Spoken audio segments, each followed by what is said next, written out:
Durante 29 anos da minha vida, caminhei nas profundezas do abismo. Meu nome é Alexander, tenho 47 anos e hoje sou um homem livre em Cristo Jesus. Mas nem sempre foi assim. O que vou compartilhar não é fácil de contar, nem será fácil de ouvir. É um testemunho que vem das entranhas da escuridão, um lugar onde servi como sacerdote das trevas, um lugar que abandonei quando encontrei a verdadeira luz. Não acordei um dia e decidi servir as trevas. Foi um processo lento, quase imperceptível no início. Nasci em Bucareste, na Romênia, uma região antiga, onde o místico e o oculto sempre tiveram suas raízes profundamente fincadas. Cresci nos anos finais do regime comunista, em uma época onde a espiritualidade oficial era proibida. Mas as antigas práticas pagãs floresciam secretamente nas vilas e florestas dos Cárpatos.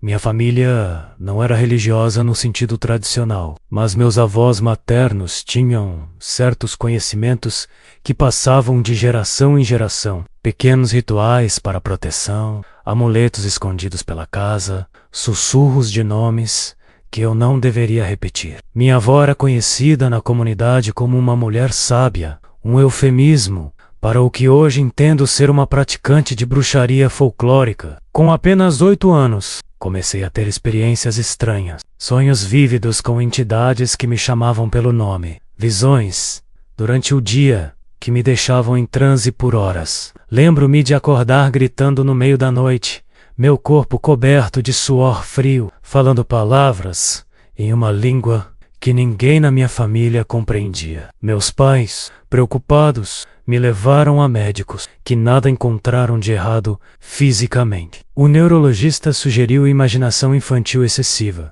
O psicólogo falou em traumas não processados. Ninguém tinha respostas reais. Foi quando minha avó interveio, insistindo que eu precisava de orientação espiritual adequada. O menino tem o dom, ela disse aos meus pais em uma noite de tempestade. Se não for canalizado corretamente, ele enlouquecerá ou se matará antes dos 16 anos.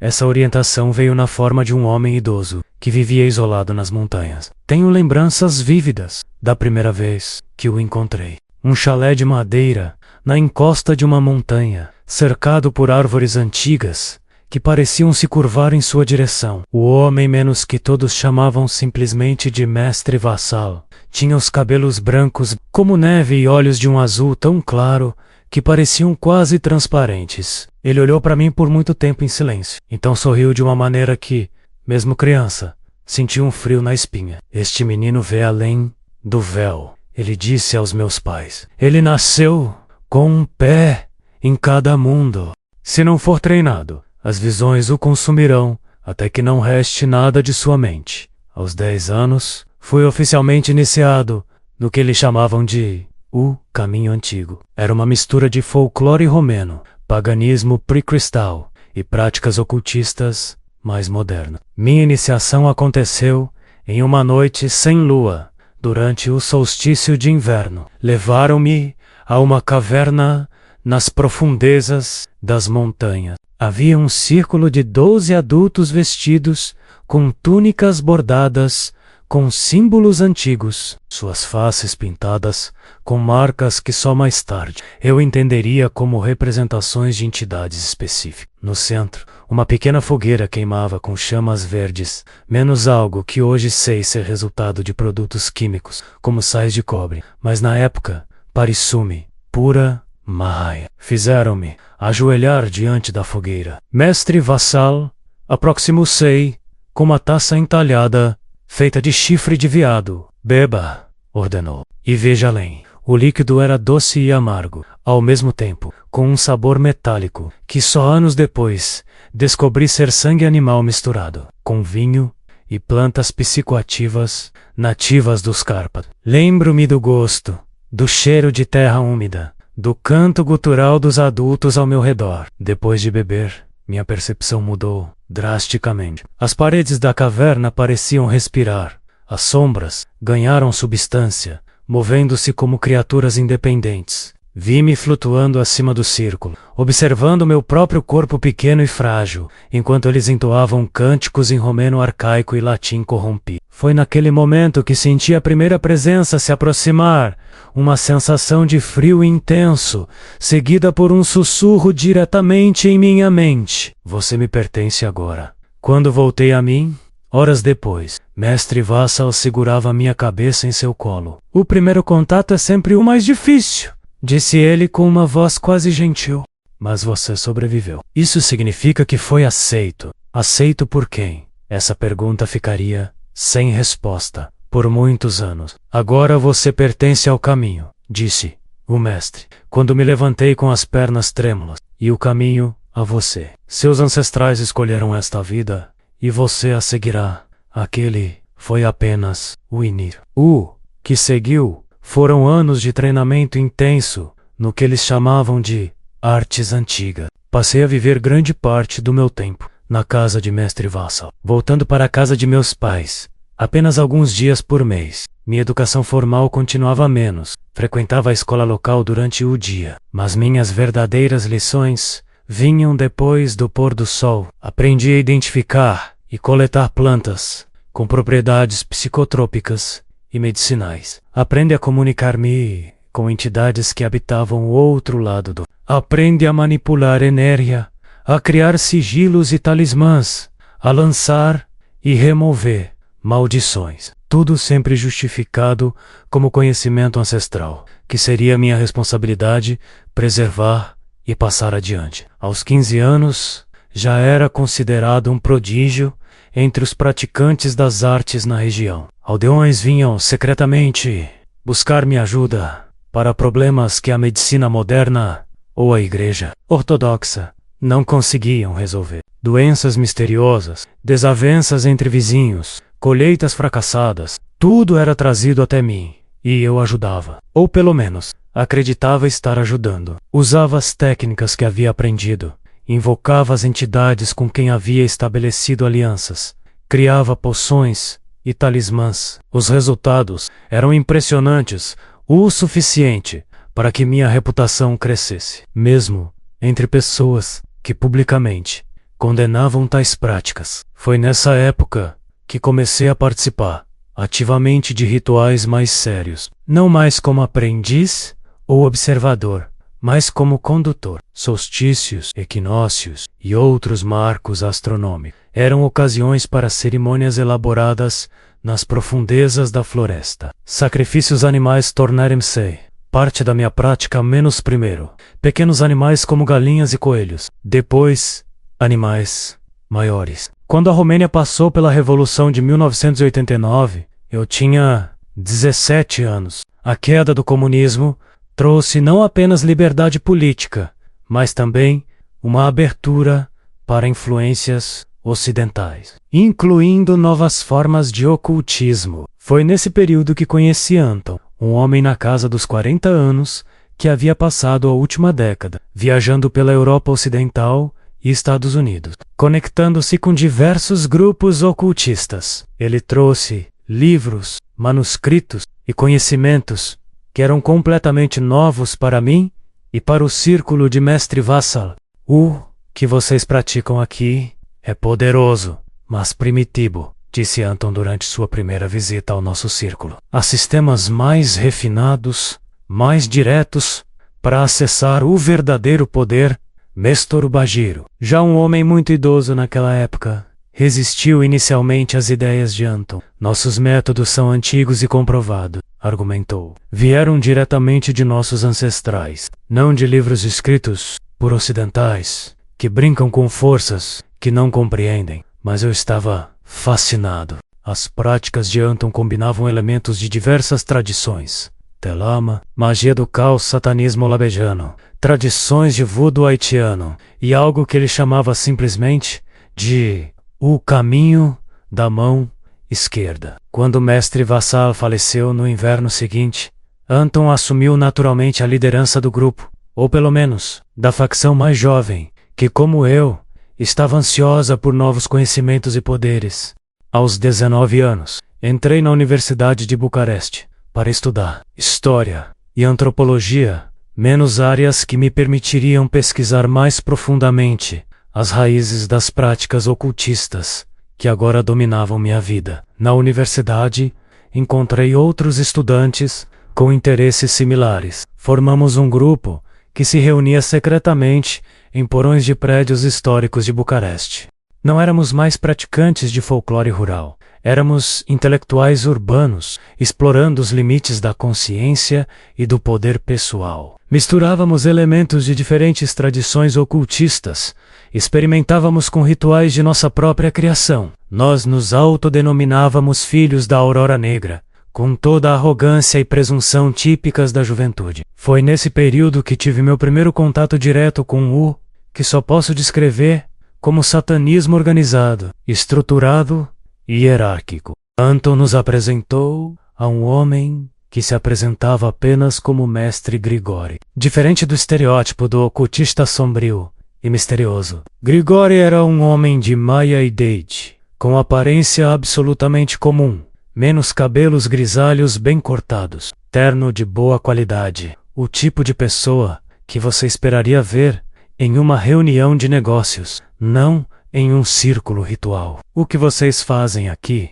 tem potencial, disse ele, após observar um de nossos rituais, olhando diretamente para mim. Mas estão apenas brincando na superfície. Há profundezas que vocês sequer imaginam. Grigori nos ofereceu acesso a um conhecimento mais estruturado, a uma organização internacional com raízes em diversas partes do mundo. A um poder que, segundo ele, transcendia os pequenos resultados que havíamos obtido até então. Muitos do nosso grupo recusaram, assustados com a intensidade e as exigências que ele apresentava, mas eu aceitei sem hesitação.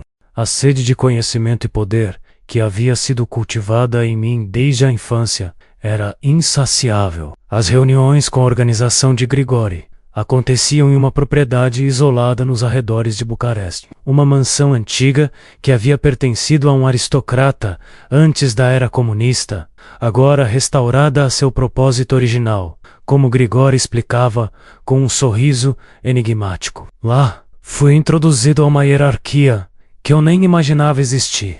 Havia pessoas de todas as classes sociais, políticos, empresários, artistas, médicos, pessoas que você veria nos noticiários e nunca suspeitaria que à noite se reuniam para cerimônias dedicadas ao que eles chamavam de o adversário ou o Senhor da Luz. Grigori me tomou como seu protegido pessoal. Você tem algo raro, dizia ele, uma afinidade natural com o outro lado, uma capacidade de transitar entre os mundos sem perder a sanidade. Isso é valioso. Aos 22 anos, depois de quase um ano de preparação, fiz meu primeiro pacto formal. O ritual foi realizado no solstício de inverno, em uma câmara subterrânea da mansão. Envolveu meu próprio sangue, juramentos que ainda hoje me fazem estremecer ao lembrar, e a consagração voluntária de minha alma, ao que eles chamavam de o portador da luz. Na hora, a experiência foi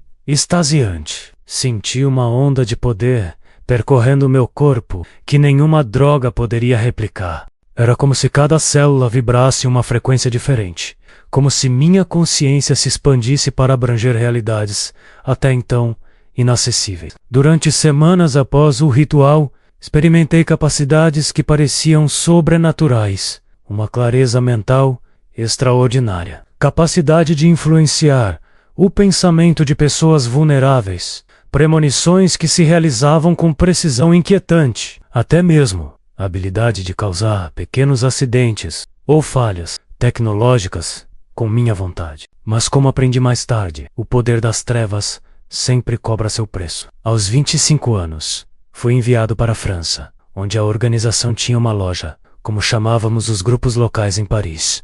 Minha missão: fortalecer os laços entre os grupos e compartilhar técnicas rituais específicas da tradição romena. Em Paris, conheci Sofia, uma mulher fascinante de origens gregas que, como eu, havia dedicado sua vida às artes ocultas. Nos apaixonamos, se é que algo tão contaminado por interesse mútuo e manipulação espiritual pode ser chamado de amor. Nosso relacionamento foi abençoado por Grigori durante um ritual no Beltane 1º de maio. 6 meses depois, Sofia estava grávida. A criança menos uma, menina que chamamos de Lilith menos, nasceu durante um eclipse lunar. Desde o momento de seu nascimento, ela foi destinada a seguir nossos passos. Uma criança da promessa, como a chamavam os membros mais antigos da organização. O ritual de consagração de Lilith aconteceu quando ela tinha apenas 4 meses de idade. Realizamos a cerimônia nas catacumbas de Paris, em uma câmara que havia sido selada do acesso público. Lá, enquanto ela chorava, inconsciente do horror do que acontecia, oferecemos sua alma a entidades cujos nomes hoje me recuso a pronunciar. Pintamos símbolos em sua pele com tinta especial. Sussurramos nomes de poder em seus ouvidos.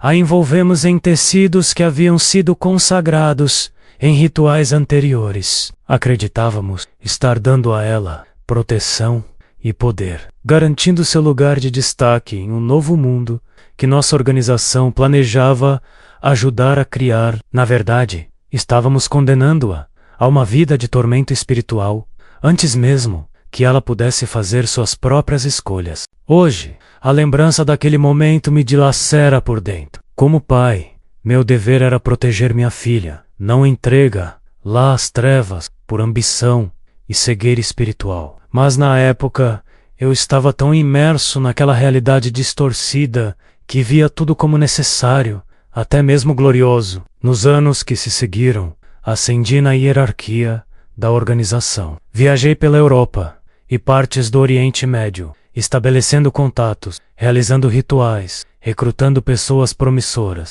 Participei de cerimônias nas catacumbas de Paris, nas ruínas de templos antigos na Grécia, em cavernas subterrâneas na Turquia, em túneis secretos sob Jerusalém. Cada local com sua própria energia, suas próprias entidades, seus próprios segredos arcanos. Aos 33 anos, alcancei o que a organização chamava de iluminação completa, uma posição que apenas uma fração dos membros chegava a atingir. A cerimônia de ascensão durou 3 dias e 3 noites. Fui submetido à privação de sono, alimentos e água. Substâncias psicoativas potentes foram administradas em intervalos específicos. Fui colocado em um sarcófago de pedra por horas, simulando morte e renascimento. No auge do ritual, tive a experiência mais intensa e perturbadora de minha vida até então. Vi-me transportado para um plano de existência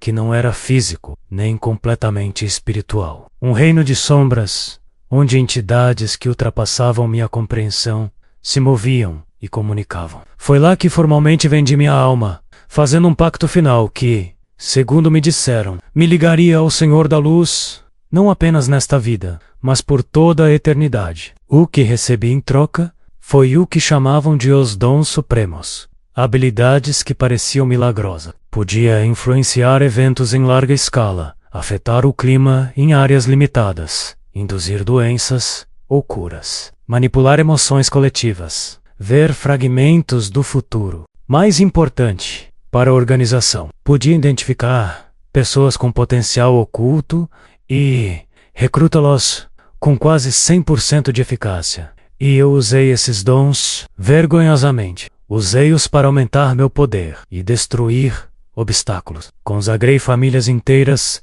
a demônios específicos, causando separações, doenças, mortes que pareciam naturais.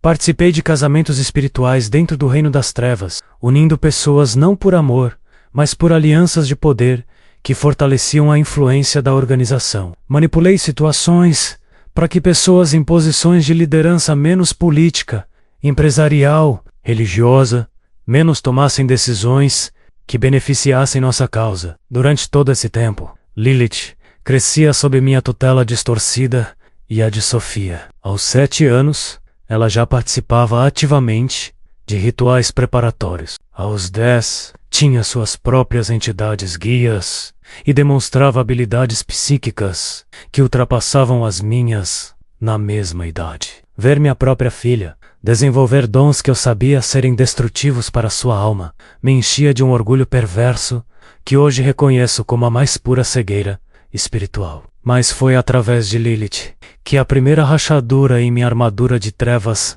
surgiu. Uma noite, quando ela tinha 12 anos, entrei em seu quarto para bascular para um ritual importante.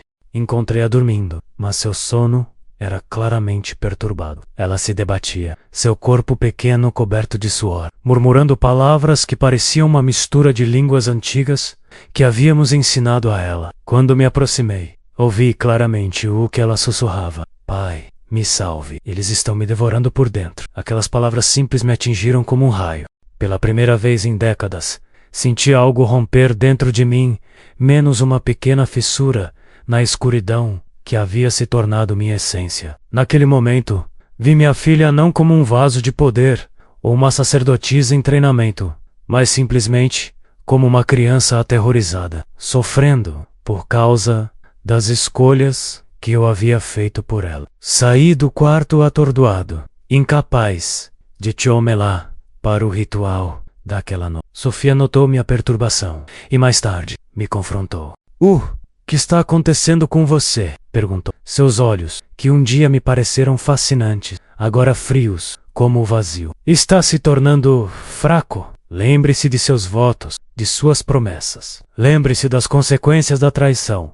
Nas semanas seguintes, lutei com pensamentos e emoções que não experimentava há anos. Dúvidas começaram a surgir, pequenas a princípio, depois crescendo como fendas em uma barragem. O poder que eu acumulara, o conhecimento que possuía menos, para que serviam realmente. Olhei para trás e vi uma trilha de destruição que havia deixado. Pessoas cujas vidas eu havia arruinado, relações que havia destruído, sofrimento que havia causado. E então veio o Halloween, menos ou Samhain, como o chamávamos em nosso círculo. Para o mundo secular, uma noite de fantasias, doces e diversão inocente. Para nossa organização, a noite mais importante do calendário ritual, quando o véu entre os mundos estava mais fino. Quando as entidades que servíamos estavam mais acessíveis e mais poderosas, os preparativos para o ritual daquele ano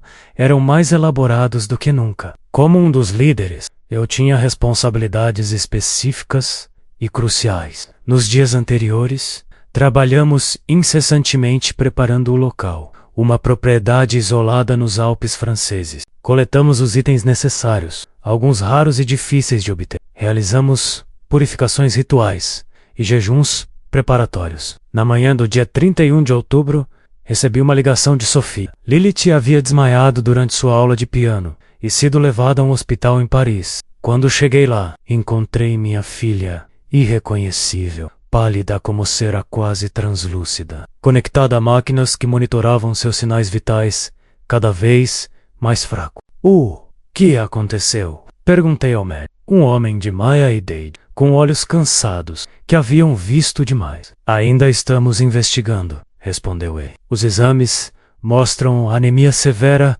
e falha metabólica, mas não encontramos a causa subjacente. É como se algo estivesse consumindo-a por dentro. Naquele momento, eu sabia exatamente o que estava acontecendo. Lilith estava pagando o preço pelos pactos que eu havia feito em seu nome, pelos rituais em que a havia inserido. Antes que pudesse consentir, as entidades às quais eu a havia consagrado estavam cobrando sua parte do acordo, drenando sua força vital. Fiquei ao lado dela no hospital, segurando sua mão fria enquanto Sofia me ligava repetidamente, insistindo que eu devia retornar imediatamente para liderar o ritual de Samhain.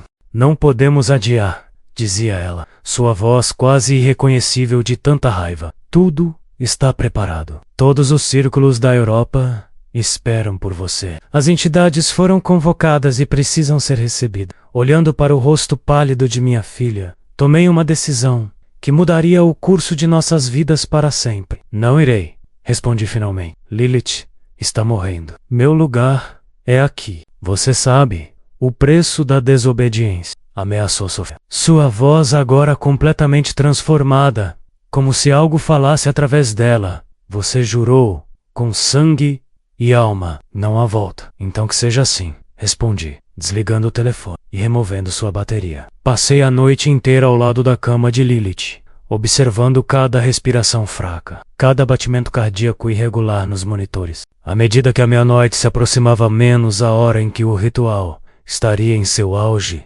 senti uma pressão crescente no ar ao redor, como se a própria atmosfera estivesse sendo comprimida. Exatamente à meia-noite, Lilith abriu os olhos subitamente, mas não eram seus olhos, onde deveria haver o Costenro dourado que havia herdado de mim. Havia apenas escuridão total, como buracos vazios para o nada. Uma voz que não era dela saiu de seus lábios. Você quebrou o pacto. Agora tomaremos o que nos pertence.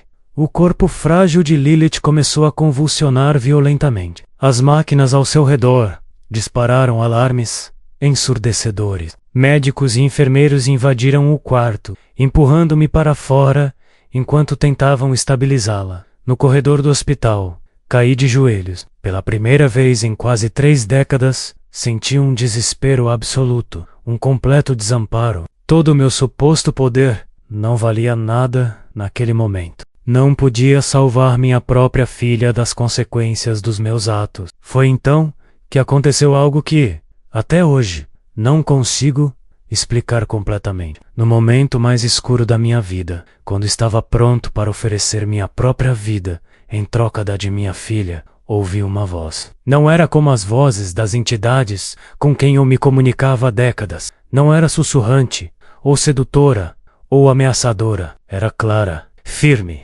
inexplicavelmente gentil e, de alguma forma, familiar. Ainda há esperança, disse a voz. Apenas isso. 3 palavras que reverberaram, não em meus ouvidos, mas no centro do meu ser. Naquele corredor estéril de hospital pronunciei palavras que nunca imaginei dizer. Jesus, se você é real, se é você, salve minha filha. Tome minha vida se necessário, mas salve-a. Não houve manifestação espetacular, nem luz ofuscante, nem resposta audível. Apenas um calor que começou a se espalhar do centro do meu peito para cada parte do meu corpo, dissolvendo o frio que havia se instalado em mim há tantos anos que eu nem percebia mais sua presença. Era como se algo estivesse sendo lavado de dentro para fora, décadas de escuridão sendo dissolvidas por uma luz que eu não podia ver, mas podia sentir em cada célula. 27 minutos depois,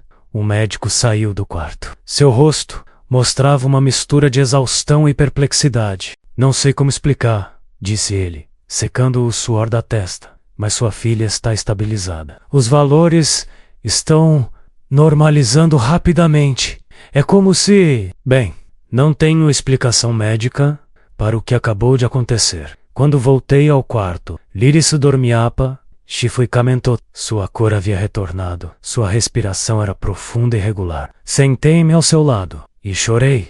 Não lágrimas de medo ou desespero, mas de alívio e de algo que há muito não sentia: esperança. Lilith acordou na manhã seguinte. Seus olhos estavam normais, claros como sempre. Ela me olhou e sorriu fracamente. Pai, sussurrou. Tive um sonho estranho. Um homem de luz me encontrou na escuridão. Ele disse que você o chamou e que agora estávamos protegidos. Ele me deu água, de uma fonte que não consigo descrever. E então a dor desapareceu. Aquele foi o início da nossa libertação, mas o caminho seria longo e perigoso. Quando Lilith recebeu alta do hospital 3 dias depois, não voltamos ao nosso apartamento em Paris. Sabia que membros da organização estariam nos esperando. A traição de um membro da minha posição hierárquica não seria tolerada, e a vingança seria rápida e implacável. Fomos para um pequeno hotel na periferia, pagando em dinheiro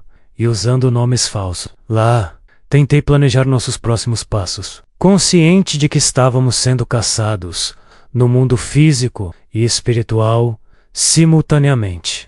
Durante aqueles dias, recebi dezenas de ligações e mensagens em meu novo telefone pré-pago, menos números que eu não havia compartilhado com ninguém, mas que membros da organização conseguiram obter por meios que prefiro não imaginar. Sofia, Grigori, outros líderes, todos com o mesmo tom ameaçador, mal disfarçado. Volte imediatamente.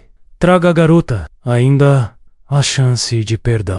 Eu sabia o que perdão significava no vocabulário da organização. Rituais de punição que deixariam cicatrizes permanentes, físicas e espirituais. No quarto dia escondido, enquanto Lilith dormia, fiz algo que nunca imaginei fazer. Abri um navegador de internet e pesquisei ajuda para sair do ocultismo. Entre resultados duvidosos e sensacionalistas, encontrei um site simples de uma organização cristã dedicada a apoiar pessoas saindo de envolvimentos com o oculto.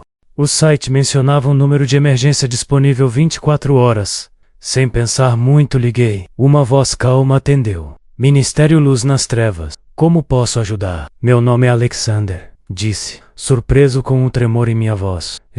Estou tentando sair de um envolvimento profundo com uma organização ocultista perigosa. Tenho uma filha de 12 anos. Temo por nossas vidas. Houve um momento de silêncio. Do outro lado. Então, onde você está agora? Está em perigo imediato? Paris. E sim, acredito que estamos sendo procurados. Ouça com atenção, disse a voz. Vou conectá-lo com nosso contato em Paris. Ele se chama Pierre, é um ex-membro de uma organização similar que agora trabalha conosco. Ele saberá como ajudar. 30 minutos depois, recebi uma ligação de Pierre. Sua voz tinha a firmeza de alguém que conhecia bem o território sombrio de onde eu estava, tentando escapar. Conheço um lugar seguro, disse ele. Um refúgio temporário. Posso encontrá-lo em 2 horas. O lugar seguro era uma pequena propriedade nos arredores de Paris, isolada o suficiente para oferecer privacidade, mas perto o bastante da cidade, para não chamar atenção. Era administrada por uma organização cristã interdenominacional, dedicada a ajudar pessoas saindo de situações de abuso, incluindo envolvimento com cultos e práticas ocultistas. Pierre nos encontrou no ponto combinado e nos levou até lá.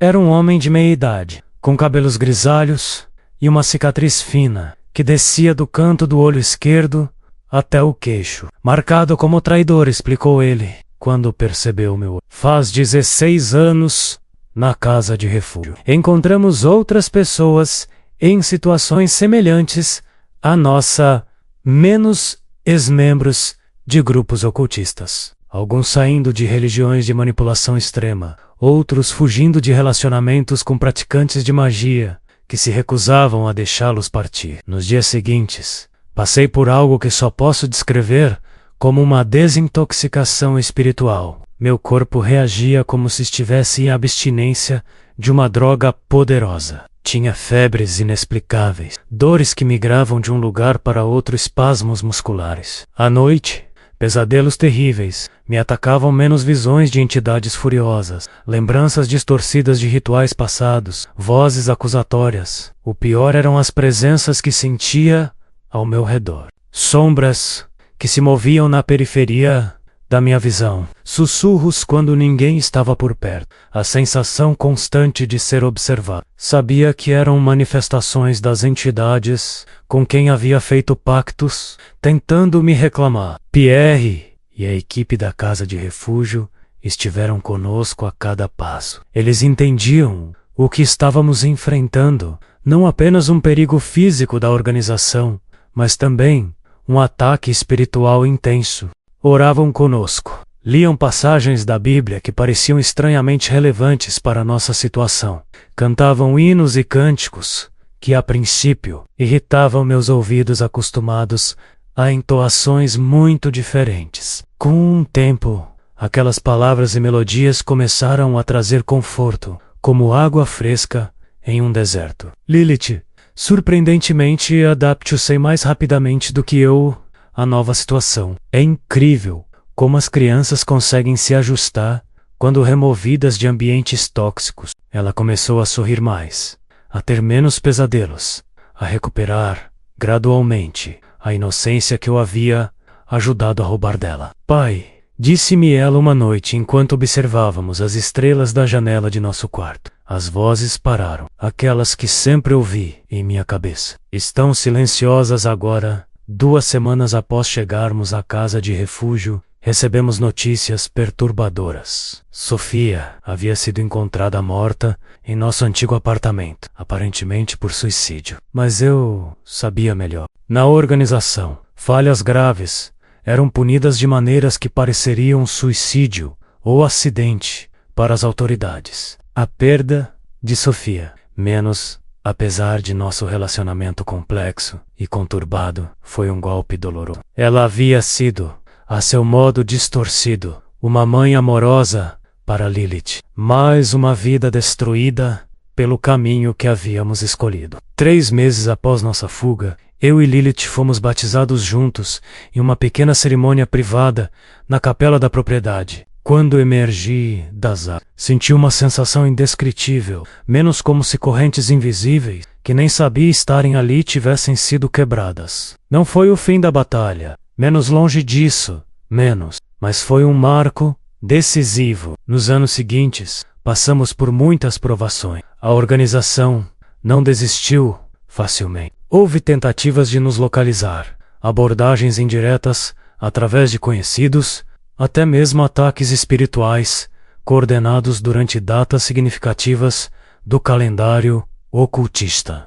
Mas a cada ataque, nossa resistência espiritual crescia mais forte. Mudamos nossos nomes, mudamos de país várias vezes, com a ajuda de organizações cristãs especializadas. Reconstruímos nossas vidas do zero em um país onde ninguém nos conhecia. Lilith, agora usando o nome Esther, cresceu como uma jovem forte e equilibrada, determinada a usar sua experiência para ajudar outros. Hoje, aos 27 anos, ela trabalha com adolescentes traumatizados, usando sua história pessoal, cuidadosamente editada, conforme a idade de quem ouve, para mostrar que sempre há esperança, sempre há um caminho para a cura. Quanto a mim, dediquei minha vida a alertar outros sobre os perigos reais das práticas que um dia abracei. Não o faço por sensacionalismo ou para alimentar o medo, mas porque sei, por experiência própria, que o mundo espiritual é real,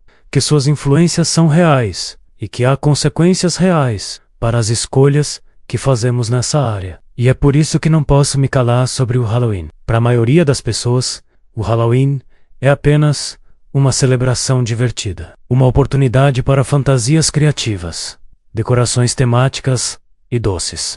Parece inofensivo, cultural, apenas uma tradição antiga, revestida de comercialismo moderno. Mas por trás das máscaras sorridentes e das decorações coloridas, existe uma realidade espiritual que poucos compreendem. Uma realidade que vivi e testemunhei durante meus 29 anos, nas trevas. O Halloween não começou como uma festa infantil de fantasias. Sua origem está no Festival Celta de Samhain, uma celebração que marcava o final da estação de colheita e o início do lado escuro do ano, o inverno, tempo de escuridão e morte na natureza. Os antigos celtas acreditavam que durante o Samhain, a fronteira entre o mundo dos vivos e dos mortos se tornava mais fina, permitindo que espíritos e outras entidades cruzassem para nosso mundo.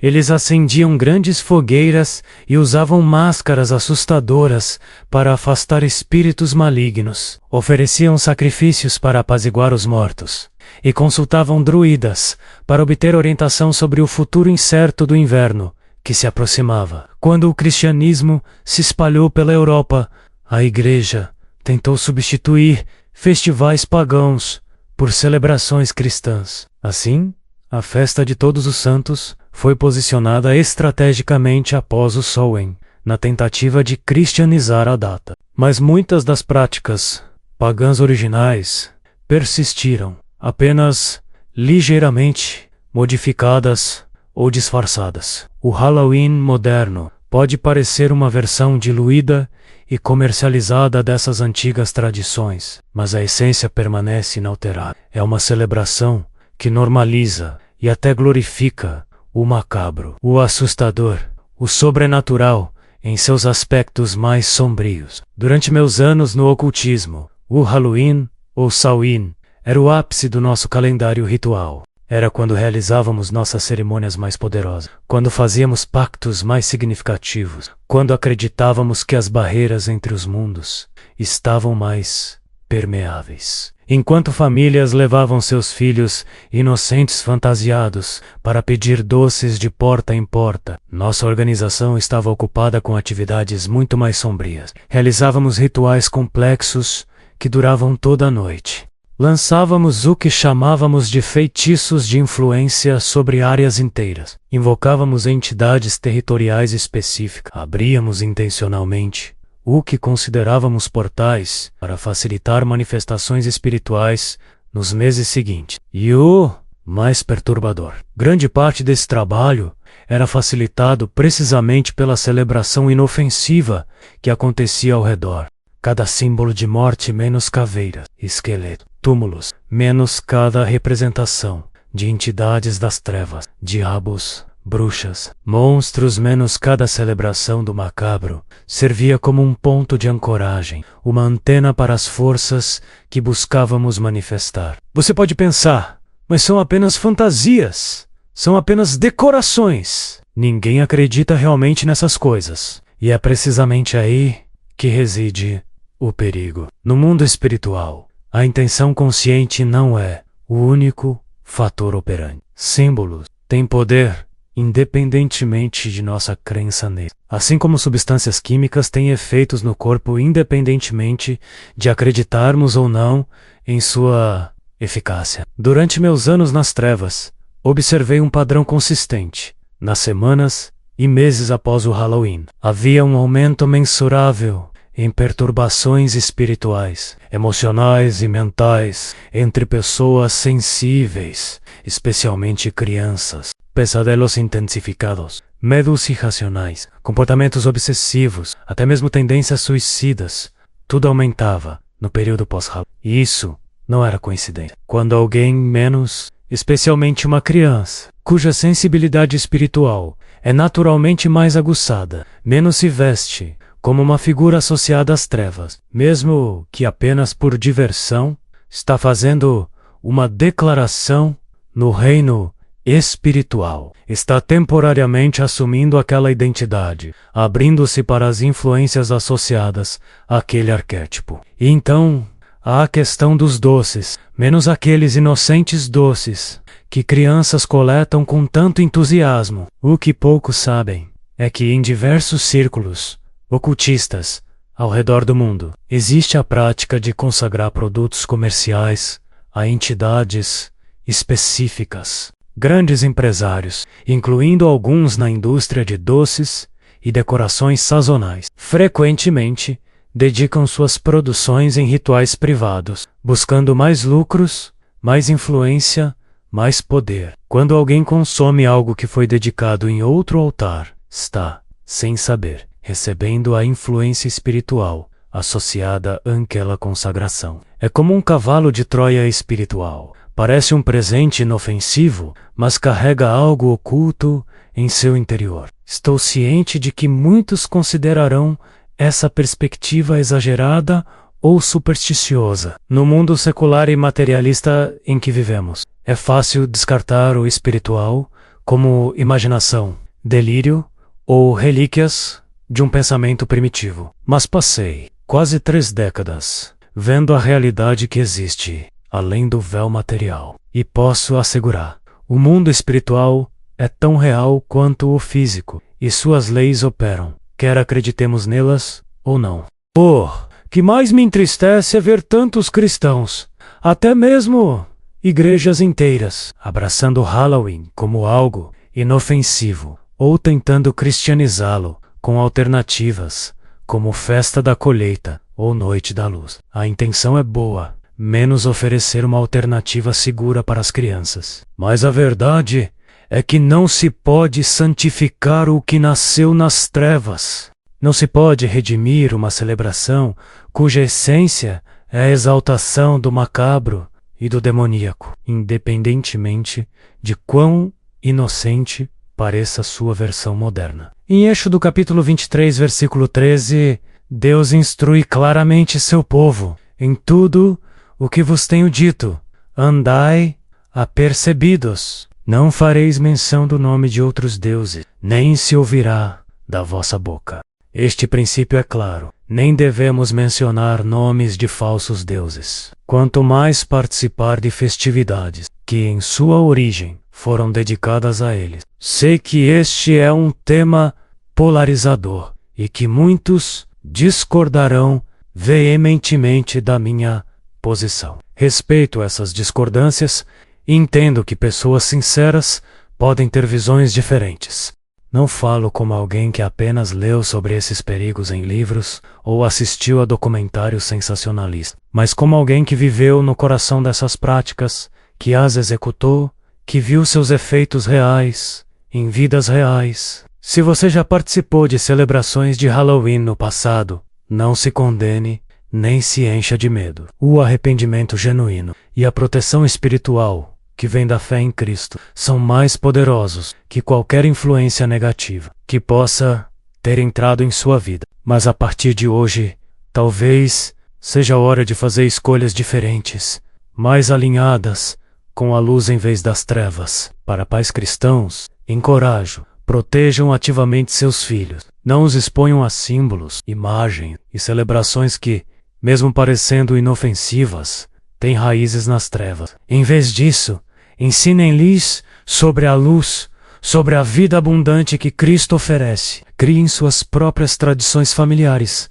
que celebrem a vida, não a morte. A luz, não as trevas. Para líderes de igrejas, peço humildemente, não comprometam a verdade bíblica por relevância cultural. Não troquem princípios sólidos por aceitação momentânea. Sejam guardiões do rebanho, alertando sobre os perigos reais, orientando no caminho da santidade e da verdade. E para qualquer pessoa ainda envolvida no ocultismo que possa estar lendo ou ouvindo este testemunho, ofereço esperança, a saída.